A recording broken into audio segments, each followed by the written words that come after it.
in towards right.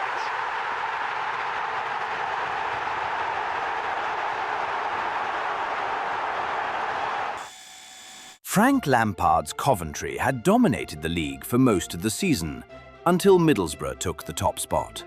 Suddenly, the title race became a direct showdown. Middlesbrough arrived on a 4-game winning streak, full of confidence and momentum. Under Kim Hellberg, they pressed relentlessly, trying to suffocate Coventry's rhythm from the very first minute. But Lampard didn't try to control the ball. He made a bold and calculated choice: surrender possession, invite pressure, and strike with precision. The result? 3 goals, and the return to first place. So what exactly was Lampard's attacking plan behind this statement victory?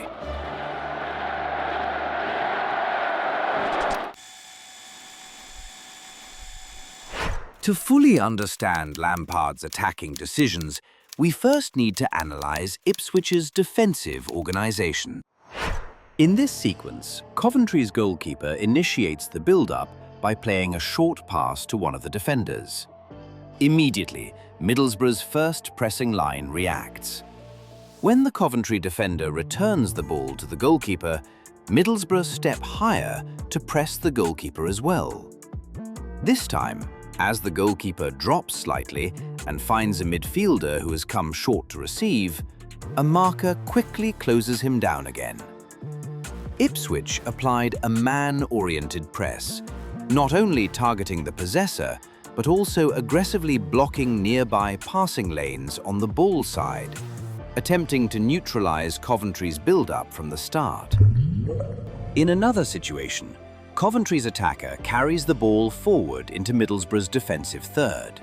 Middlesbrough respond by retreating as a unit, transitioning into a low block while matching the speed of the attack. When the ball is switched to the right flank, 2 defenders immediately step out to pressure the wide attacker and prevent the cross. Although the entire block has not fully recovered into position, Middlesbrough maintain a compact, low-block structure, aiming to restrict Coventry's attacking routes as much as possible. Faced with Ipswich's relentless pressing, Lampard chose a direct long ball approach. He deliberately moved away from short build-up play. In this sequence, Ipswich once again applies strong pressure on the possessor. To escape the pressure and draw the opposition further forward, Coventry attempt a back pass to the goalkeeper. As intended, Ipswich step higher and become compact in central areas. Recognizing the congestion, the goalkeeper switches the point of attack with a long ball toward the right side near the halfway line. The fullback, positioned there, wins the first contact with a header, directing the ball into a controllable area. The forward quickly lays it off to the winger before making an immediate forward run. With the ball now at his feet, winger Sakamoto exploits the created 4 versus 3 numerical superiority and progresses the attack at speed. In this situation, Ipswich form a mid-block inside their own half. To create space, Coventry once again circulate the ball backward, attempting to draw the block forward. Ipswich respond by shifting into a man-oriented press and step out aggressively. To stretch them even further, Coventry recycle possession back to the goalkeeper once more. As space opens up behind the defensive line, the goalkeeper delivers a longer, direct ball into the central area near the opponent's penalty box. To increase the probability of winning the long ball, Thomas, a defender strong in aerial duels, pushes up into the final line to compete for the first contact. As planned, Thomas wins the aerial duel and flicks the ball on toward the left side of the box. Left winger Mason Clark reacts quickly, attacking the loose ball and successfully regaining possession. Thomas is still forward. This sequence begins from a goal kick situation. Ipswich commit almost the entire team forward, leaving only 2 defenders behind in an attempt to disrupt Coventry's build-up with an aggressive high press. The goalkeeper recognizes the opportunity and immediately sends a long kick deep into the opponent's defensive third, targeting forward Wright's run in behind. As the ball travels, Ipswich defenders attempt to track Wright and contest the aerial duel.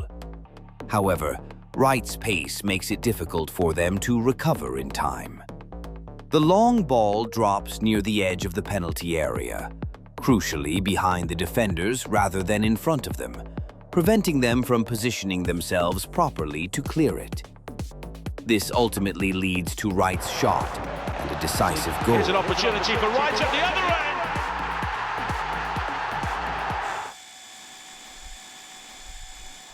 Coventry's attacking focus was simple: strike before the opponent's block was fully set. This sequence follows the goalkeeper's long kick described in the previous build-up phase. As winger Sakamoto receives the ball, the 2 attackers ahead of him immediately make aggressive runs into the space in behind. An opposition midfielder quickly steps out to close down the possessor.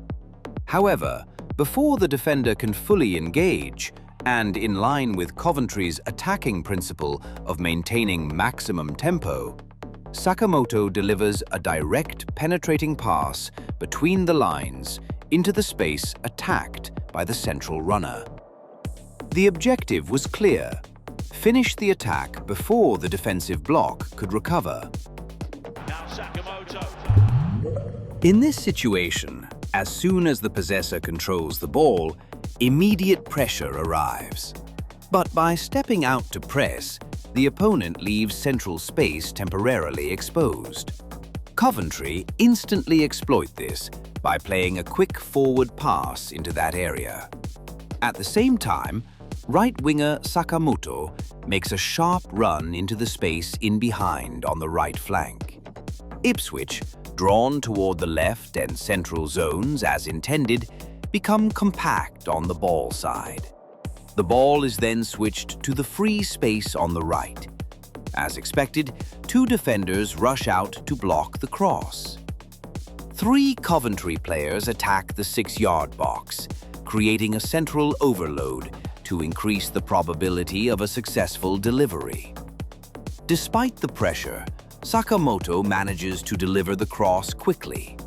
The coordinated movements and spatial manipulation ultimately lead to a decisive shooting opportunity. The cross is dangerous. Right shot. This sequence begins with a high regain following an opposition error in an aerial duel.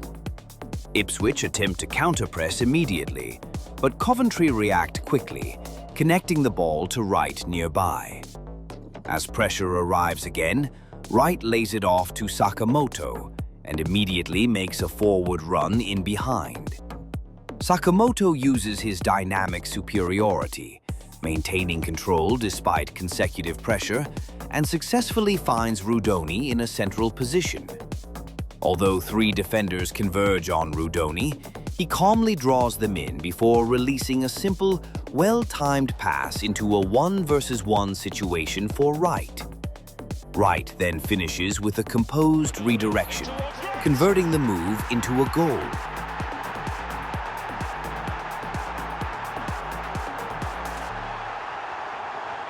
Haji Wright, a player with big game temperament.